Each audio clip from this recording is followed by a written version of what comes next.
भगवान कृष्ण और अर्जुन दोनों ऐसे गुजर रहे थे जंगल से। रास्ते में देखा एक भिखारी आदमी बैठा है, मतलब तो अर्जुन ने कहा कि यार ये बेचारा कब तक इसकी जीवन भर मांगता रहेगा। तो अर्जुन ने क्या करा कि कुछ, जैसे पहले तो ये सोने चांदी पहने हुए ही रहते थे, है ना, आजकल हो गया है तो महंगा, पहले ऐसा कुछ था नहीं, मतलब वैल्यू तो पहले भी थी पर आसानी से मिलता था, राजा महाराजा के पास होता था वो सारा। तो उन्होंने अपने एक सोने की जो माला वगैरह चेन जो भी होगी वो निकाल के उस गरीब को दे दी कि ये लो, अब तुम्हारा पूरा जीवन बहुत शांति से निकलेगा। उसने कहा बहुत बहुत धन्यवाद आपका। अब वो जब जा रहा था उसके घर, तो रास्ते में क्या हुआ कि कुछ चोर लुटेरे मिल गए। अब वो चेन चुरा के, मतलब उसके पास से छीन के लेते गए।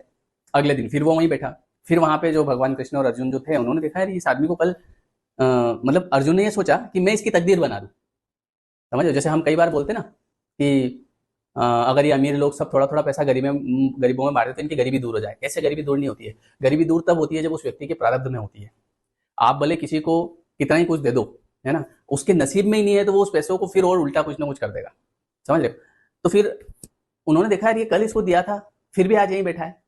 तो उससे पूछा क्यों भाई, क्या बात है? बोले ऐसा ऐसा हो गया। वह चले एक काम कर, तो उन्होंने फिर हीरों की, सोने से भी महंगे हीरों की जो माला थी वो उसको दी। चल ये ले जा, अब तो तेरे कोई टेंशन ही नहीं है।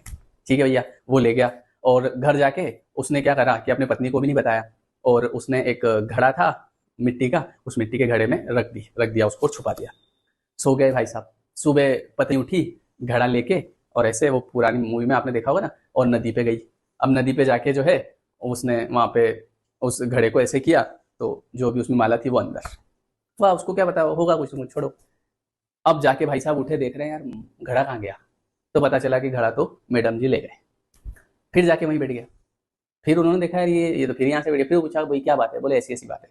तो भगवान ने बोला कि ऐसा कर, इसको उतना ही दे जितनी जरूरत है ना, इसको जो है उतना ही दो जितनी जरूरत है। तो उसको कुछ खाने पीने का दिया, क्योंकि अभी इसकी जरूरत खाने पीने की है, खाने पीने का दे दो, ज्यादा मत दो। तो कुछ रोटियां उसको दे दी, खाने पीने का आइटम जो भी होगा। अब वो वहां से जब घर की तरफ जा रहा था, है ना, तो रास्ते में क्या हुआ कि नदी के किनारे किनारे होके जा रहा था, तो वहां पे एक गाय, है ना, तो वो उसके सामने देख रही है ऐसे। तो उसे लगा कि यार ये भूखी है, क्या करूं। उसने उसमें से रोटी निकाल के गाय को दे दी। फिर गाय ने और सिर हिलाया। उसने कहा चलो ठीक है भाई, ये भी तू खा ले। वैसे ही हीरे मोती सब चले गए। अब उसको गाय को उसने खाना वाना खिलाया। उसके बाद में सोचा कि चलो पानी वानी पी लेता हूँ। नदी में गया पानी पीने। जैसे ही पानी पीने गया तो वहां से वो जो मोतियों की जो हार था ना, जो उन्होंने दिया था, वो उसको मिल गया। वाह यार, जो उसकी पत्नी ने गिरा दिया था। वो दौड़ता हुआ गया फिर भगवान कृष्ण के पास कि ये ऐसा ऐसा हुआ मेरे साथ। तो ऐसा कैसे हुआ?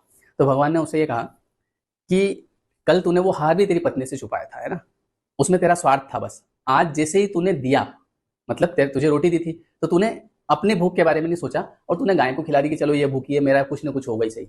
जैसे ही तूने उसको दिया, तुरंत प्रकृति ने तुझे वापस दे दिया।